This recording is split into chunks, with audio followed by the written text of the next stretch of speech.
Muy buenas, aquí les habla Erika Podest. Bienvenidos al seminario en línea Introducción a SAR. El tema de hoy es SAR interferométrico y nuestro orador invitado es el doctor Eric Fielding, quien es geofísico en el Laboratorio de Propulsión a Chorro de la NASA.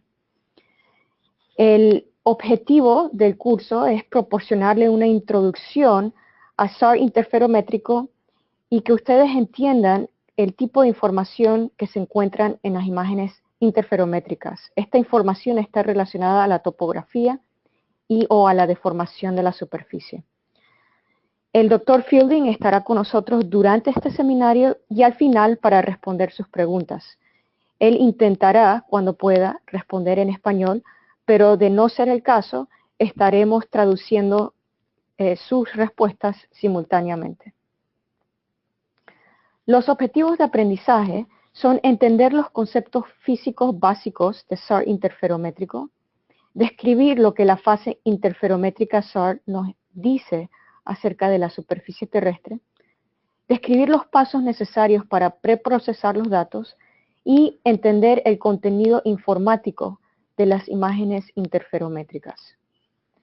Voy a asumir que han visto los dos primeros seminarios en línea, conceptos básicos de SAR y procesamiento y análisis de imágenes SAR, ya que no voy a repetir en detalle el material que ha sido previamente presentado. Comenzamos con un resumen sobre los conceptos teóricos de SAR interferométrico. Aquí resumiré brevemente lo que Erika cubrió en el seminario de introducción a SAR. Una de las cosas importantes por recordar es que las imágenes SAR se caracterizan por una apariencia granular llamada speckle. La razón se debe a que hay varios objetos dentro del área de iluminación del radar y suman a un solo valor para ese píxel. El punto clave que estaremos discutiendo hoy es que la suma de las reflexiones de los diferentes objetos afecta la fase de la señal de radar. Y la fase es clave en interferometría, ya que es lo que utilizamos para hacer todas las mediciones. En la filmina vemos dos diferentes píxeles, píxel N y píxel M. Cada píxel puede tener diferentes fases, pero la fase total es la combinación coherente de todos los diferentes objetos dentro del píxel. La fase del radar es una medida de la distancia total entre el radar y todos los objetos dentro de un píxel. La fase es una fracción de la longitud de onda. Las longitudes de ondas más comúnmente utilizadas en SAR son típicamente entre 3 y 24 centímetros. 3 centímetros banda X, 5 a 6 centímetros banda C y 24 centímetros banda L. La fase total es un número enorme de millones y millones de ciclos, porque hay millones y millones de 6 centímetros, en el caso de utilizar banda C, entre la antena y la superficie. Así que lo que realmente queremos medir es la diferencia en fase entre dos imágenes diferentes. Interferometría es una forma cuantitativa para decir que estamos midiendo la diferencia de las fases de dos imágenes.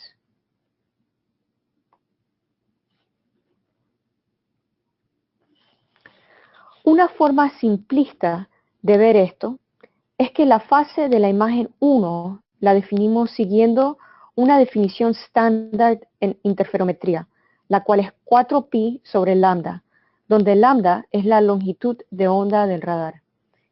Y se preguntarán por qué utilizamos 4pi en vez de 2pi, ya que este último término es un círculo completo o una fase completa. La razón por la cual usamos 4pi es porque la señal de radar sale y retorna, así que para tomar esto en cuenta multiplicamos por 2. Entonces, tenemos 4pi dividido por la longitud de onda y multiplicado por ρ, lo cual es la distancia o el rango total. Lo enseñé en la filmina anterior. Siguiendo la primera ecuación, La fase que medimos en la imagen 1 es 4pi sobre la longitud de onda ρ de la imagen 1, más otras constantes, más el ruido de la imagen 1. Estas otras constantes las discutiremos más adelante. La fase de la imagen 2 es similar, excepto que utilizamos las características relevantes a la imagen 2, como el rango y ruido. El total de las constantes no puede ser determinado de forma directa, pero ya que dependen de la orientación geométrica del radar, al calcular la diferencia, podemos subtraer casi todas estas constantes y determinar la diferencia en fase entre la imagen 1 y la imagen 2. Hay dos diferentes tipos de interferometría con radar. Uno es interferometría transversal a la trayectoria del radar, ilustrado en la figura a la izquierda, esta. En este caso, tenemos dos imágenes de la misma ubicación, pero adquiridas en diferentes fechas, y hacemos interferometría en la dirección alejada al radar o en la dirección de la franja de iluminación, también conocida como el cross-track o range direction en inglés. Esta técnica puede ser utilizada para medir topografía y deformación en la superficie. El otro tipo de interferometría es interferometría en la dirección de movimiento del radar, como el ejemplo de la figura derecha. Esta. Mientras el satélite se mueve, el radar obtiene una imagen en un punto y un periodo corto de tiempo después, como digamos un segundo después, toma otra imagen de la misma área, pero en una posición diferente a la previa. Al calcular la diferencia entre las dos imágenes, se puede medir el movimiento de la superficie, especialmente relacionado a las olas del mar. Así que este tipo de interferometría es útil para estudios oceanográficos, mientras que el primer tipo de interferometría que les expliqué, la transversal, es útil para estudios de deformación de la superficie terrestre y topografía. Así que durante el resto de la presentación me enfocaré en este tipo de interferometría, esta última. Aquí tienen típicos ejemplos de aplicaciones utilizando interferometría transversal. Con sistemas aéreos hay formas de hacer mapas detallados de topografía utilizando técnicas interferométricas y dos diferentes antenas en la misma plataforma aérea, lo cual permite medir la elevación topográfica con alta precisión. Estos datos se utilizan para medir cambios topográficos en volcanes y capas de hielo, por ejemplo. Esta técnica fue utilizada en la misión de radar topográfico a bordo del transbordador espacial, conocida como SRTM por sus siglas en inglés, que voló en febrero del año 2000 para medir la elevación topográfica de alrededor de 80% de la superficie terrestre, entre 60 grados norte y 60 grados sur. En esa misión se utilizaron dos antenas, ambas a bordo del transbordador espacial y separadas por un mástil de 60 metros de largo. Estoy segura que muchos de ustedes conocen los datos de modelo de elevación que salieron de esta misión. El otro tipo de aplicación es el mapeo de deformación de la superficie o detección de cambios, y se hace tomando dos imágenes de la misma área adquiridas en diferentes fechas para calcular cambios en elevación en la superficie u otros cambios en la superficie entre las dos fechas. Así que, por ejemplo, si tenemos una imagen de una zona antes de un temblor y después de un temblor, podemos crear un interferograma y determinar la magnitud de la deformación en la superficie terrestre entre las dos fechas. Ahora hablaré sobre aspectos geométricos de interferometría con radar. No explicaré en detalle las ecuaciones, pero es importante que sepan los fundamentos de la geometría para entender interferometría. Esta filmina ilustra la geometría básica para medir la elevación de la superficie, la cual denominamos Z. Tenemos dos antenas en diferentes puntos. El punto la antena A1 y la antena A2. Y este ejemplo es relevante a la misión SRTM, donde teníamos una antena en el transbordador, esta la llamaremos A1, y otra antena A2 separada por un mástil de 60 metros de largo. Así que la distancia entre la antena 1 y la antena 2 es la distancia base o B, y en el caso de SRTM era de 60 metros. Así que medimos la fase en antena 1 y en antena 2. Estas fases son diferentes por diferencias en el ángulo del triángulo. Aquí.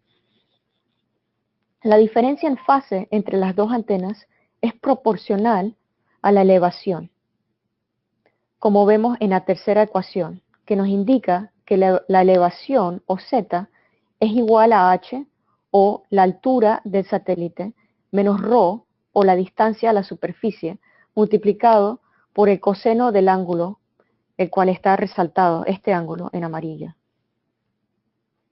En el caso de SRTM, sabíamos la distancia base con alta precisión, ya que se utilizaron láseres para medir el largo del mástil, en caso de que la distancia cambiara cuando el mástil estaba expuesto al sol. También teníamos que medir el ángulo entre la distancia base y el transbordador, resaltado en rojo en la figura, así que este ángulo aquí. Al saber ese ángulo, podíamos convertir la diferencia en fase entre las dos antenas en un interferograma. Aquí demuestro que hay dos diferentes formas de recolectar datos interferométricos. Con la misión SRTM teníamos dos antenas, una antena que transmitía y otra que no. Así que operamos en el modo clásico, donde transmitíamos la señal desde la antena principal y después recolectábamos la señal retornada con la antena principal o la antena 1 y también con antena 2. El otro modo de adquisición es el que le llamamos ping-pong, donde cada antena transmite y recibe sus propios ecos, efectivamente doblando la distancia de base. Es casi igual al modo clásico, excepto que la fase cambia por un factor de 2.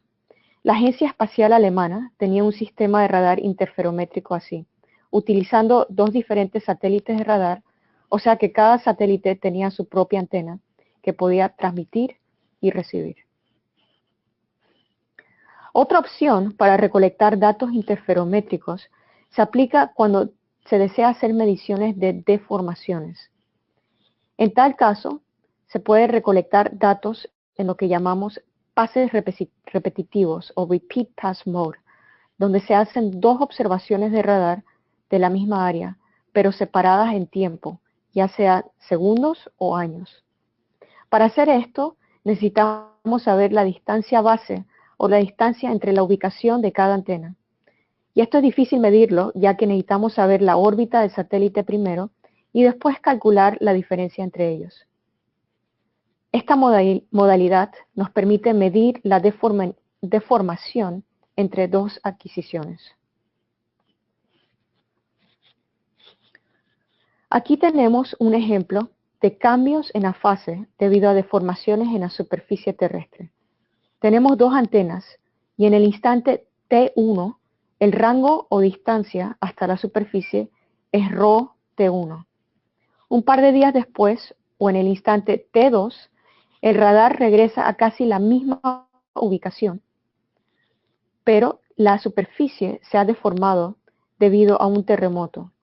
Calculamos la distancia a la superficie, o ρ T2, y después calculamos la diferencia entre las dos adquisiciones para llegar a un delta ρ debido a la deformación en la superficie terrestre. Y si aplicamos la fórmula de 4pi sobre lambda multiplicado por el cambio de delta ρ, el resultado es el cambio en fase. Y es precisamente ese cambio en fase lo que medimos con los interferogramas. La imagen de la derecha es un interferograma de un terremoto llamado Hector Mine que ocurrió en 1999 en el sur de California. La interferometría desde satélite es algo más complicada porque es difícil que la segunda observación sea obtenida desde exactamente la misma ubicación que la primera observación. Así que el cambio de fase representa una combinación o una mezcla debido al movimiento de la superficie y a la distancia entre la ubicación de las dos antenas. En este caso, sabemos la ubicación de la antena en el instante T1 y el rango o la distancia hasta la superficie. En un instante diferente o T2, la antena se encuentra en una ubicación diferente y también se determina el rango. La distancia entre T1 y T2 es la distancia de base o B.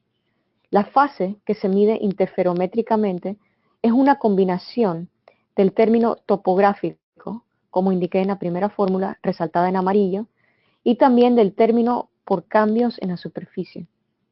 Lo que se intenta hacer es encontrar una forma de separar esos dos términos. En general, sabemos cómo es la topografía que podemos calcular, así que podemos calcular el cambio en la fase. Si seguimos la última ecuación resaltada en verde y especificamos la elevación de la topografía o HT y la distancia base o B. Aquí hay que especificar la distancia base perpendicular, la cual es el componente de la distancia perpendicular a la dirección de observación del radar. Esa es la parte que determina diferencias en elevación. Finalmente, si sabemos la distancia desde la antena hasta la superficie, podemos usar la última ecuación con un modelo de elevación digital, como SRTM, por ejemplo, para determinar el cambio en rango debido a la deformación de la superficie. Algo importante que deben de recordar es que la sensibilidad interferométrica es muy diferente para elevación que para desplazamiento. La razón por ello lo explicaré con la primera ecuación, resaltada en amarillo, donde calculamos el derivado del cambio en fase relativo al cambio en elevación. Dado un cambio determinado en elevación, la magnitud en el cambio de fase depende del rango ρ por lambda y el ángulo, el cual es el componente perpendicular. B es la distancia base perpendicular y si esta distancia es corta, la diferencia en fase resulta pequeña.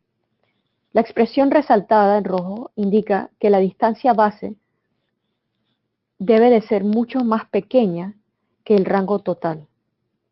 En el caso de SRTM, la distancia base era de 60 metros y el rango o distancia hasta la superficie era de alrededor de 400 kilómetros. Esa es una diferencia grande, lo cual significa que la sensibilidad a un cambio en altura de 1 metro es pequeña. La segunda ecuación demuestra que la sensibilidad al desplazamiento de la superficie es simplemente 4pi sobre lambda. Esto significa que la superficie, o que si la superficie se mueve 1 metro, veremos un cambio en fase mucho más grande que un cambio en elevación de 1 metro. La expresión resaltada en verde ha sido reescrita en términos de sigmas o estimados de errores. La sensibilidad por desplazamiento es mucho mayor que por elevación. La precisión de SRTM era de alrededor de 10 metros, mientras que mediciones de desplazamiento de la superficie se pueden calcular en el rango de milímetros. Con radar banda L, por ejemplo, se pueden hacer mediciones de desplazamiento de alrededor de 5 milímetros. Otro aspecto al hacer mediciones interferométricas es que queremos determinar la diferencia en fase, pero dada la naturaleza de radar interferométrico, nada más podemos medir 2pi o un ciclo de la fase. Así que básicamente gira alrededor de un círculo y nada más podemos medir dónde está en el círculo, pero no cuántas veces le ha dado la vuelta al círculo. Así que la línea resaltada en amarillo es la fase original. Ya que no podemos medir cuántos ciclos han ocurrido en la fase, tenemos que aplicar una técnica especial llamada desenvolvimiento de la fase, o phase unwrapping en inglés, porque las mediciones de la fase que podemos hacer con un interferograma son nada más entre menos pi y pi, y eso significa que la fase termina con discontinuidades cuando va de menos pi a pi, como ven en la parte de la gráfica resaltada en verde. Así que esto es lo que medimos interferométricamente y necesitamos utilizar programas para determinar dónde están esas discontinuidades y cuáles secciones deben de ser movidas para ser conectadas y recrear la fase original. Esta es una de las partes complicadas de interferometría, pero es una parte clave.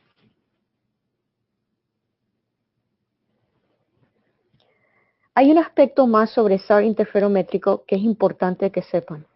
Hasta ahora hemos hablado de la fase del interferograma.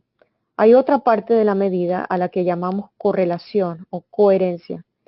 Es un indicador de lo ruidoso que puede ser el interferograma. Las señales interferométricas pueden ser decorreladas o volverse incoherentes debido a un número de razones, generalmente debido a cambios en la superficie o movimientos aleatorios a través del tiempo. Si los objetos en la superficie que dispersan la señal de radar cambian drásticamente con el tiempo, entonces ese píxel se volverá incoherente y la fase será simplemente ruido. La correlación es una forma de estimar esa coherencia, ya que no podemos medir la coherencia directamente. Lo opuesto de correlación es decorrelación, o cuando algo se vuelve incoherente. Y si algo está decorrelado, eso afecta las mediciones de altura o desplazamiento, y también afecta la desenvoltura de la fase. Un aspecto final e importante sobre correlación es que los componentes de correlación se multiplican, a diferencia de los efectos de la fase. Hace un par de filminas hablamos sobre la fase topográfica y la fase por desplazamiento de la superficie. Esos dos efectos se suman, mientras que los efectos por correlación se multiplican, lo que significa que si cualquiera de estos efectos son bajos, entonces hay baja correlación para esa área y pérdida completa de información. Esto es un aspecto clave en la teoría de interferometría que verán en la literatura. Ahora voy a hablar de aplicaciones de SAR interferométrico y les enseñaré algunos ejemplos. Aquí tenemos varios ejemplos de estudios de deformación de la superficie.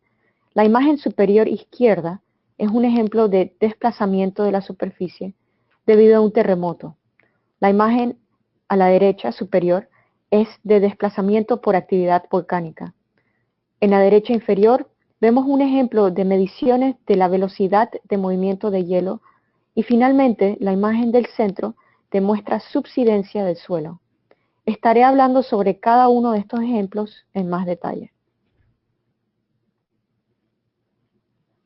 Estos son ejemplos de deformaciones detectadas en volcanes de los Andes hace un par de años por el investigador Matt Pritchard, quien está en la Universidad de Cornell. Él encontró que muchos de los volcanes activos tenían deformaciones y áreas que no se sabían que estaban activas también tenían deformaciones. Aquí tenemos un ejemplo de una inyección significativa a un dique. Algunas veces ocurre que magma emerge de las profundidades de la Tierra y abre una falla o un dique en la superficie, causando tensión. En este ejemplo, esta área en la parte central de Etiopía se abrió con un ancho de aproximadamente 2 metros a lo largo de la línea roja. Las franjas que ven en la imagen de la derecha son de alrededor de 3 centímetros y enseñan que la Tierra se expandió aproximadamente 2 metros. Esto fue en el 2015.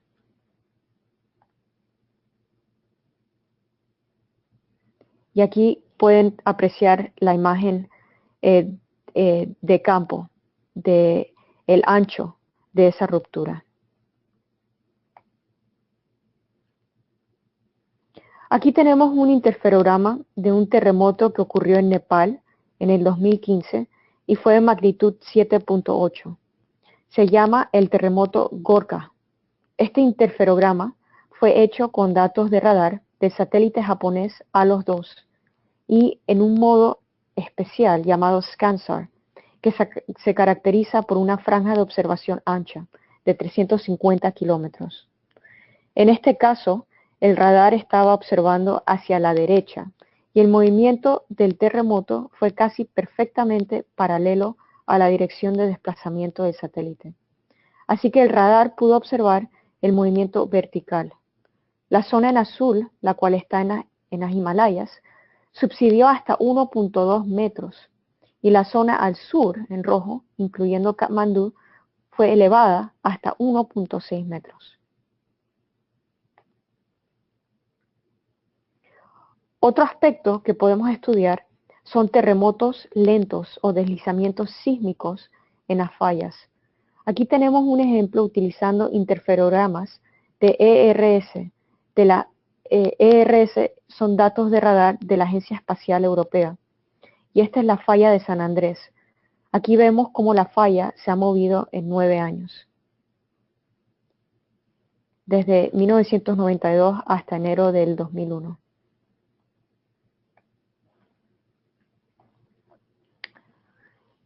En este ejemplo vemos la extracción de agua subterránea y en muchos casos puede causar subsidencia de la superficie.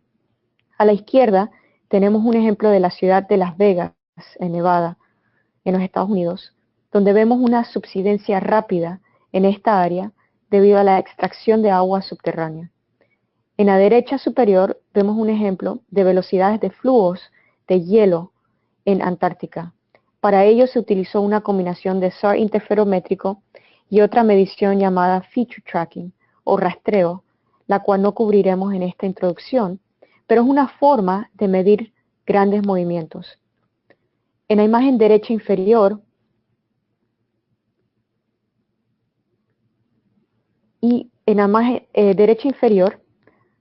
la que acaba de aparecer, pueden ver un ejemplo de detección de movimiento en la superficie causada por un derramamiento de petróleo. Esto fue en Argentina.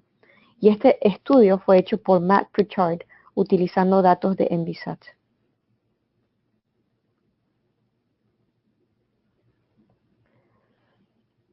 Correlación es uno de los componentes de las mediciones de interferometría que ya mencionamos. En el 2003 hubo un terremoto de magnitud 6.5 que destruyó la ciudad de Bam en Irán. Al ver la imagen de correlación, notamos una línea de baja correlación que se extendía hacia el sur de la ciudad. Así que enviamos esta imagen a nuestros colegas en Irán y con ella pudieron identificar en el campo las rupturas en la superficie. Los círculos denotan las áreas donde identificaron esas rupturas en el campo. También notamos que al ver el cambio en correlación podíamos detectar las rupturas y el daño en la ciudad. Esta imagen es el cambio en correlación utilizando la correlación posísmica y subtrayendo la correlación presísmica. La parte roja indica donde la correlación disminuyó. Pueden apreciar la línea casi recta que se extiende hacia el sur, esta línea aquí.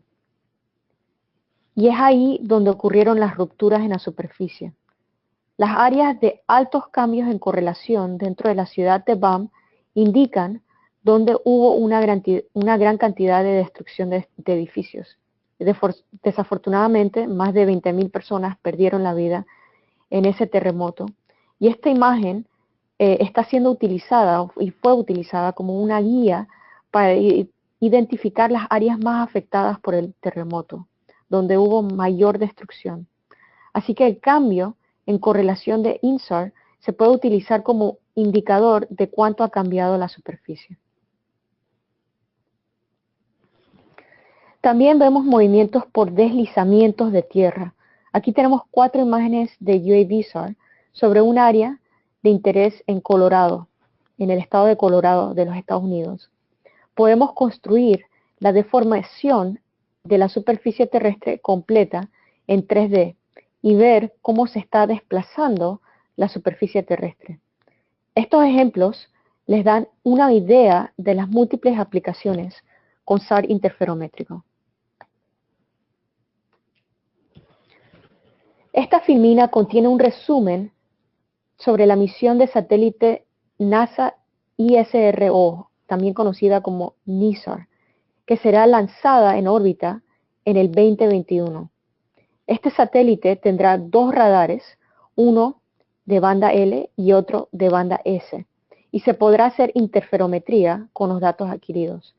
Pueden obtener más información sobre las aplicaciones interferométricas de NISAR en la página web de la misión, nisar.jpl.nasa.gov. Ahora les daré una corta demostración de cómo acceder, abrir y visualizar imágenes interferométricas. Lo próximo que queremos explorar es cómo adquirir datos de radar. El Alaska Satellite Facility de la NASA tiene un portal donde pueden descargar sin costo datos de radar de diferentes satélites. Este portal incluye datos del satélite europeo ERS, el cual operaba en banda C. Habían dos satélites ERS, ERS-1 y ERS-2, y operaron desde 1992 hasta el 2012. Hay datos del satélite japonés ALOS Pulsar, que operaba en banda L, desde el 2006 hasta el 2011. Los nuevos datos de radar de la Agencia Espacial Europea son Sentinel-1, y hoy haremos una demostración con esos datos. Para acceder a los datos de Sentinel-1, tienen que ir al listado en la izquierda y hacer clic sobre Sentinel, aquí arriba, resaltado en amarillo aquí arriba. El Alaska Satellite Facility contiene un archivo completo de las imágenes Sentinel-1, pero reciben los datos con algunos días de retraso. Así que para acceder a las imágenes más recientes, tendrán que descargarlas directamente del portal Copernicus de la Agencia Espacial Europea. En la sesión número 2 hablamos sobre los dos diferentes portales donde pueden bajar los datos de Sentinel-1. Y ahí está la dirección donde pueden bajar los datos directamente de la Agencia Espacial Europea. Ahora, para hacer una búsqueda de imágenes de Sentinel-1, vayan arriba en la página y hagan clic en el buzón Find Sentinel-1 Data. Lo he resaltado en amarillo. Esto los llevará a la página de búsqueda. La nueva página es una interfaz de búsqueda llamada Vertex. Para la demostración de hoy, haré una búsqueda de datos sobre una área en Chile, en donde ocurrió un terremoto de magnitud 8.3 en agosto del 2015, cerca de la ciudad de Yapal. Y por ello los sismólogos la llamaron el terremoto de Yapal del 2015. Así que ahora especificamos los parámetros de la búsqueda en la columna izquierda. Bajo opción 2, especificamos las coordenadas del área de interés, cual está entre 72 y 71 grados al oeste y entre 30 y 32 grados al sur. Las fechas las especificamos del 23 de agosto del 2015 al 19 de septiembre del 2015. Bajo datos de Sentinel-1A y B ya están seleccionados, Sentinel-1A y B. Dado que Sentinel-1B no fue puesto en órbita hasta el 2016, los resultados no van a incluir datos de este satélite, pero está bien dejarlo seleccionado, dejarle una lista. Y finalmente, para esta demostración, sé que quiero datos del pase número 156, así que lo especifiqué aquí abajo, pase 156, y lo especifiqué para evitar tener demasiados resultados. Esto no es necesario hacerlo, pero simplemente la búsqueda resultará en más datos específicos, resultados más específicos. Cuando ya hayan especificado todos los datos necesarios, presionen Search acá abajo, resaltado en amarillo. Aquí vemos los resultados de la búsqueda. Esta es un pase descendiente, ya que el satélite se mueve en dirección sur, y lo sabemos porque al moverse hacia el sur, también se mueve hacia el oeste. Los datos de Sentinel-1 son divididos en rebanadas y toma 3 rebanadas para cubrir la ubicación que especificamos, estas 3 rebanadas aquí. En la mano derecha tenemos un listado de las imágenes que cubren esta área. Hay 2 diferentes fechas, así que tenemos un resultado de 6 imágenes que cubren esta área de interés. Seleccionaremos la imagen con pase 156 y frame 701, la cual cubre la ciudad de Santiago de Chile. Fue adquirida en septiembre 17 del 2015. La imagen que deben de usar en interferometría es Single Look Complex o SLC, resaltada aquí en amarillo. Okay, esto es muy importante. En interferometría, como ya saben, se utiliza la fase y las imágenes SLC contienen la fase. Las imágenes GRD no contienen fase. Estas imágenes son obviamente más pesadas. Aquí, en este caso, esta imagen es de 2.17 gigabytes, mientras que la imagen ERD es 503 megabytes. Así que es significativamente más pesada. Así que tienen que tomar esto en cuenta antes de descargar el archivo. Para bajar los datos tienen que registrarse en línea y como ya yo estoy registrada y conectada al sistema no me pidió que me registrara, pero eso es un paso adicional. Así que simplemente presionan Download. Ya que en interferometría requiere de 2 imágenes, todavía tenemos que bajar la segunda y asegurarnos que tenga el mismo pase y frame que la primera. Así que seleccionen la de agosto 24 del 2015 con el pase 156 y el frame 701 y descarguen la imagen, nuevamente la imagen SLC. Esta aquí. Disculpen que la que resalté, me equivoqué en la que resalté.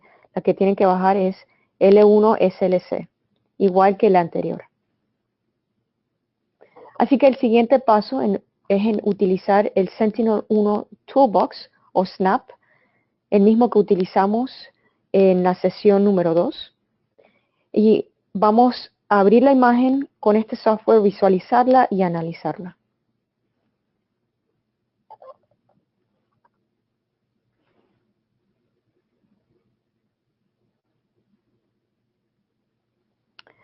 Así que lo primero que hacen es comenzar el programa. Ya yo lo tengo abierto, pero ustedes ábranlo en su computadora. Y una vez que lo abran, tienen que abrir las imágenes. Para abrir las imágenes, deben de ir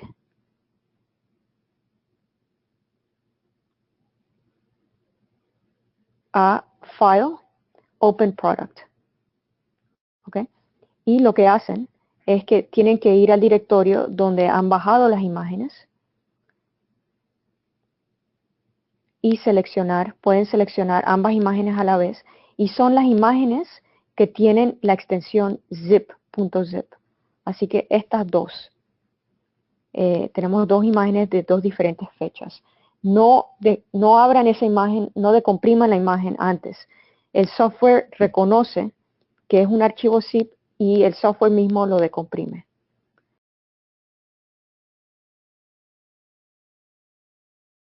Ok, entonces, una vez que hayan abierto las imágenes, las van a ver en el listado de la ventana de Product Explorer. Así que las imágenes serían la imagen número 1 y la imagen número 2. Aquí las tenemos.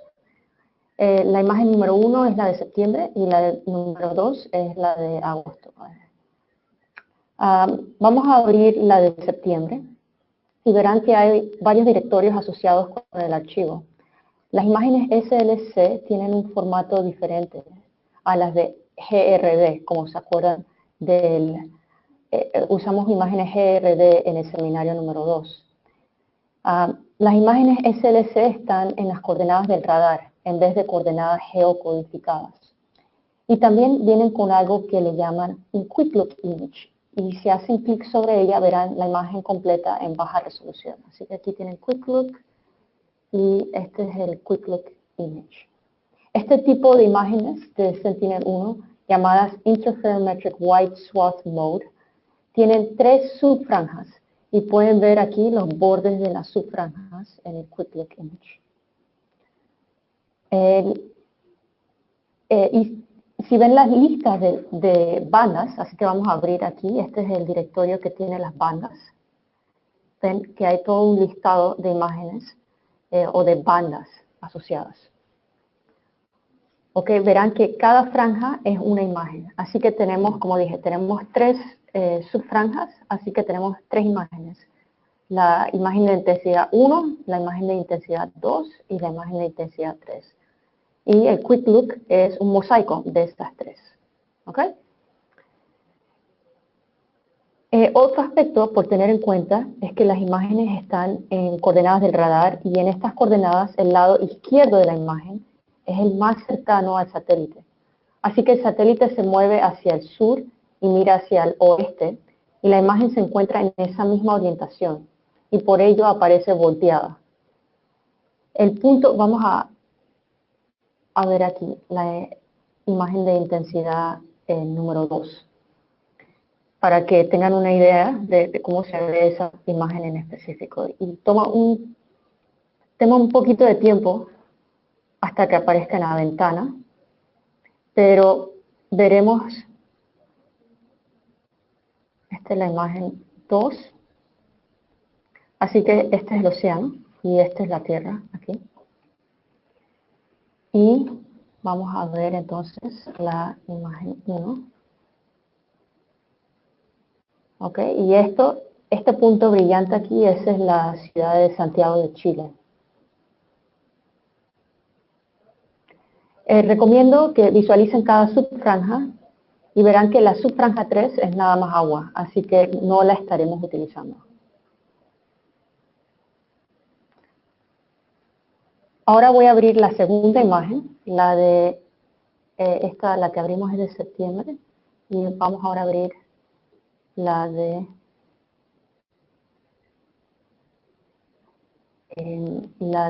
agosto.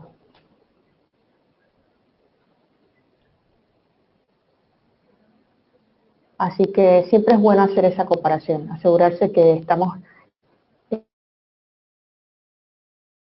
Este es básicamente el primer paso, abrir los dos archivos y verificar que son la misma área. Entonces, el primer paso para hacer SAR interferométrico es corregistrar las dos imágenes SLC. El Sentinel Toolbox tiene una función especial para hacer esto. Y si vamos al menú principal, seleccionamos Radar, aquí, Code Registration y S1 Tops Code Registration y de nuevo S1 Tops Code Registration. Ok, entonces se abre una ventana donde hay varias pestañas. En la primera pestaña hay que identificar la primera imagen. Así que aquí vamos a identificar la de agosto. Vamos a ver cuál está aquí. Vamos a especificar la de agosto y saben la fecha porque está escrito en el nombre del archivo. Así que esta es la que pertenece a agosto 24. ¿Okay? Después, la segunda imagen, en la pestaña donde dice Read To, especificamos la de septiembre. Aquí está. En la próxima pestaña, en Top SAR Split, se debe especificar cuál subfranja nos interesa hacer interferometría. Y nada más podemos procesar la interferometría en una subfranja a la vez. Así que aquí, y nos interesa la subfranja número 2 para la imagen 1, igual la subfranja número 2 para la imagen 1, para la imagen 2. ¿Ok? Después, en la siguiente pestaña, el software está indicando que contactará al servidor de Sentinel para descargar archivos relacionados a la órbita. La siguiente pestaña, acá hay otras pestañas, esta se llama Back Geocoding, indica que automáticamente perdón, sí, indica que automáticamente bajará los modelos de elevación digital de SRTM de 3 arcos de segundo. Aquí hay todo un menú de diferentes modelos de elevación digital y que ustedes pueden seleccionar, o aún si quieren seleccionar su propio modelo de elevación digital, también pueden hacerlo. Las áreas que no tienen elevación serán excluidas como los océanos. Entonces, esto es lo que significa Masked Out Areas with No Elevation. La última pestaña especifica el archivo de salida. El software automáticamente incluye el nombre del archivo y incluye al nombre del archivo el proceso que se le aplicó, el cual es Orbit Stack aquí. Entonces, le añade esta extensión al nombre del archivo. ¿Ok? Y después seleccionamos Run y hay que esperar un par de minutos. Ya yo lo he hecho, así que tengo el resultado aquí en el listado de imágenes en la ventana de Product Explorer. Así que este es el próximo resultado y lo podemos identificar por el nombre del archivo, Orbit Stack. Así que es el número 3. ¿Ok? Así que aquí tenemos las imágenes corregistradas y vamos a abrir bandas para que vean. ¿Ok? Están corregistradas. Tenemos 2 imágenes de intensidad. Acuérdense que esto tienen que hacerlo para cada subfranja. Y en el caso de la demostración de hoy, nada más ha sido hecho para la subfranja 2. Pero también ha sido hecho para la subfranja 1 y los resultados indican un alto índice de incoherencia debido a la nieve en las montañas. Así que al abrir bandas verán que hay una imagen de intensidad para la imagen de agosto y otra imagen de intensidad para la imagen de septiembre. ¿Ok? Aquí una de intensidad de agosto y la de septiembre. Estas 2 imágenes ahora están corregistradas y apiladas en un solo archivo. Algo por mencionar es que estas imágenes todavía son complejas. Las imágenes I y Q son los componentes reales e imaginarios de los números complejos. Pero aquí tenemos la opción de visualizar la imagen de intensidad, la cual es el cuadrado del número complejo. Así que vamos a visualizar esta imagen. Ahí está. La razón que hay una V al lado del nombre, aquí ven la V, es porque es una imagen virtual y no está salvada en el archivo, o sea que fue calculada en el momento. Así que ahora que tenemos las imágenes corregistradas, el próximo paso es crear un interferograma. Para hacer esto, vamos al menú principal y seleccionamos radar. Así que aquí, radar, interferometric. Entonces, interferometric, después seleccionamos products, después interferogram formation, aquí. Y se abrirá una ventana. Y en la primera ventana, en la pestaña, especificamos la imagen de entrada, ¿no? Así que esta es la última imagen, que es las imágenes corregistradas y apiladas. Así que esa es. Y el nombre del archivo de salida se le añade esta extensión IFG, ¿okay? Interferogram. En la siguiente pestaña, Processing Parameters, queremos, aquí en esta siguiente pestaña, queremos sustraer la fase de una tierra plana o flat. Y ese es el Flat Earth Phase. Esa es la fase por la diferencia entre la posición de diferentes órbitas.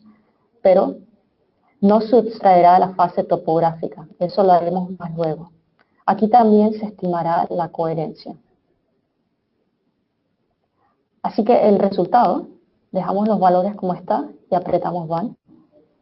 Y el resultado será la imagen número 4 que aparece aquí en el listado de la ventana de Product Explorer. Así que este es el nuevo resultado y siempre lo pueden confirmar con el nombre del archivo. Ven que este es Orbit Stack Interferogram. Así que aquí vamos a abrir. Así que si abren el archivo de bandas, verán que todavía tenemos I y Q, que porque el interferograma todavía es complejo. Así que vamos a abrir aquí y ven que todavía tenemos I y Q. Es lo que le llamamos el interferograma envuelto, el wrapped interferogram. Dentro del listado hay dos imágenes virtuales, ya saben, las que tienen la B. ¿Okay? Una es la intensidad, la cual es el promedio de la intensidad de las dos imágenes, y la otra es la fase, así que esta es la fase. ¿Okay? Y esta fase incluye fase por deformación de la superficie terrestre y por la distancia de base entre las dos órbitas y topografía. Así que aquí tenemos una mezcla de información sobre la deformación y la topografía, lo cual expliqué al principio de la parte teórica. El siguiente paso es calcular y sustraer esa fase topográfica. Algo por mencionar es que aquí pueden ver las ráfagas o bursts en inglés originales. Entonces vamos a hacer esto. Vamos a agrandar. Así que esas líneas, esas son las ráfagas. Pueden ver las líneas entre cada ráfaga. ¿Ven? Estas líneas aquí. Hay 9 ráfagas y las líneas marcan la transición de una ráfaga a la otra. Para el resto del procesamiento, combinaremos estas ráfagas para hacer una imagen continua. Los primeros pasos deben de hacerse con cada ráfaga individual, pero el resto de los pasos se pueden hacer en la imagen de rafagada o en inglés deep bursted. Así que lo próximo que haremos es hacer el deep bursting y para ello vamos a el menú principal, radar Sentinel 1, tops, S1 tops deep burst. Así que ahora se abre la ventana, el archivo de entrada es el interferograma, vamos a asegurarnos de eso.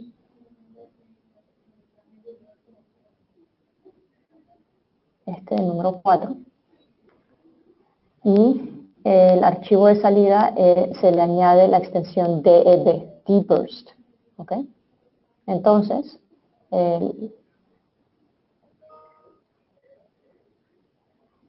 hacemos run y la nueva imagen aparece como la imagen número 5 en el listado de la ventana de Product Explorer. Así que esta es la nueva imagen, interferogram deep burst. Orbit stacked interferogram deep burst.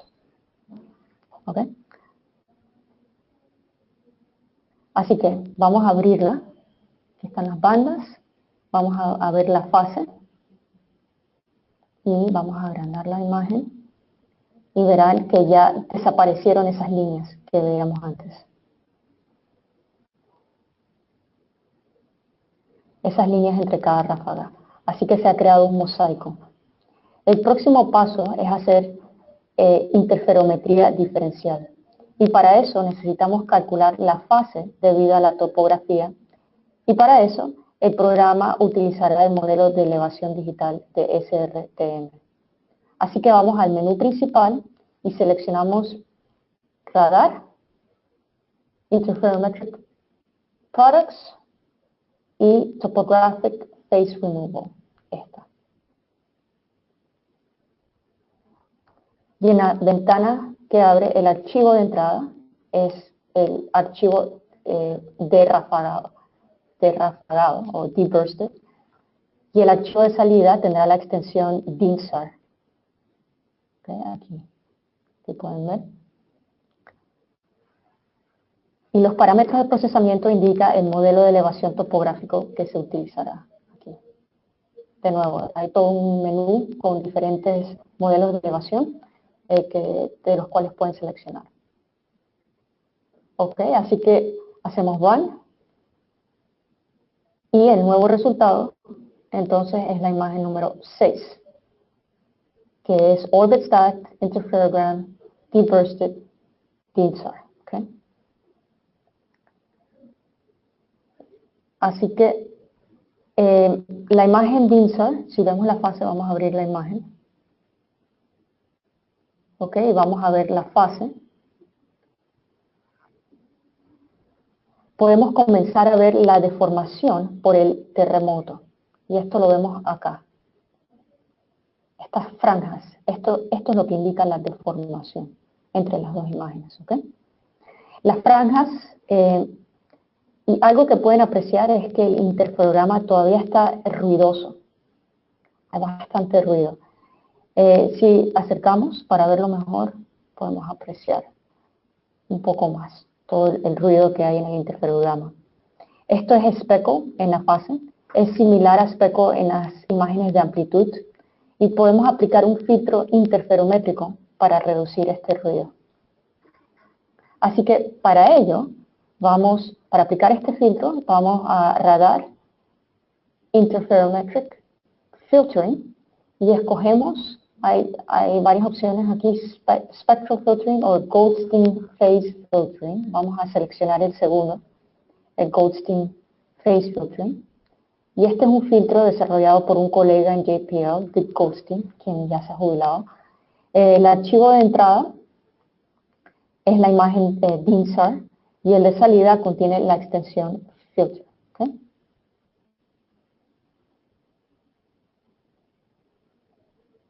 Así que los parámetros de procesamiento es que lo importante aquí es que el valor por defecto del filtro adaptivo exponente es 1. Así que este valor es 1. Pero si desean un filtro más grande, entonces pueden incrementar ese número. El resultado tiene la extensión al hacer one. Ahora tenemos el resultado aquí en el listado de imágenes, que es la última imagen aquí, que es este. Este es el último. DINSAR, entonces le añade filter. Y vamos a ver la diferencia después que se aplica el filtro, ¿no? En la fase. Vemos que es una imagen mucho más limpia.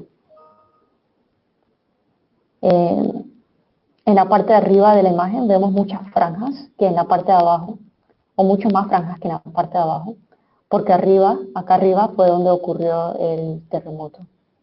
En la parte de abajo casi no hay franjas, lo cual significa que hubo muy poca deformación.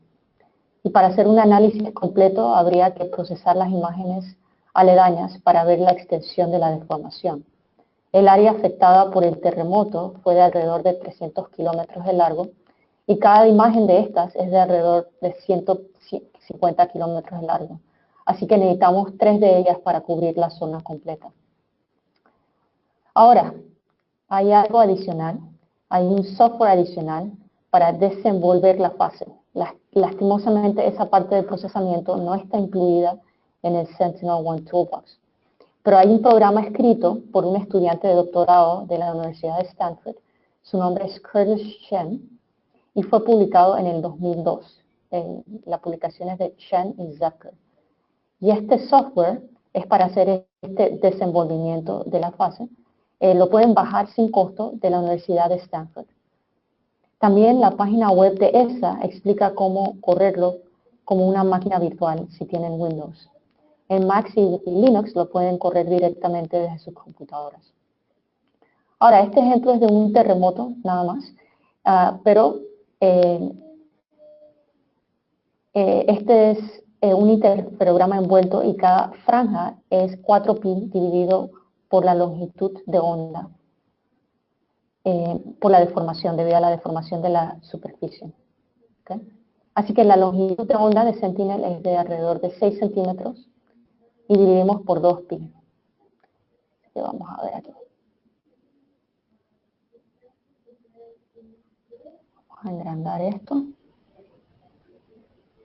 y ver esta parte.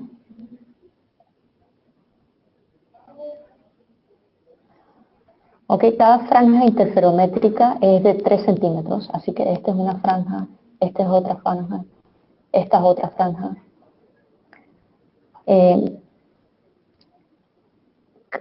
Ok, así que les dije, cada franja interferométrica es de 3 centímetros o la mitad de la longitud de onda.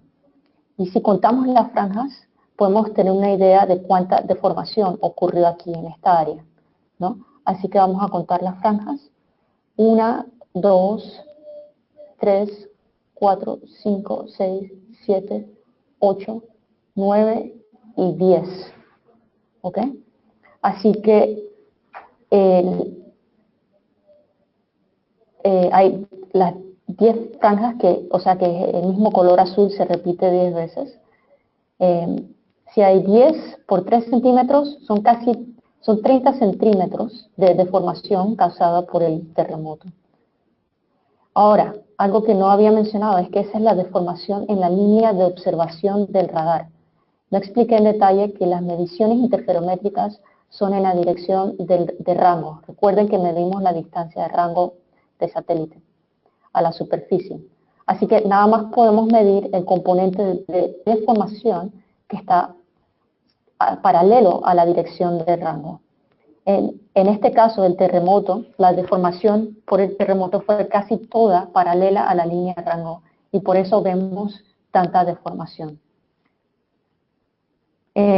Así que en resumen, este tipo de medidas pueden ser utilizadas en otras aplicaciones, como ya les comenté, y siempre y cuando haya un movimiento en la superficie.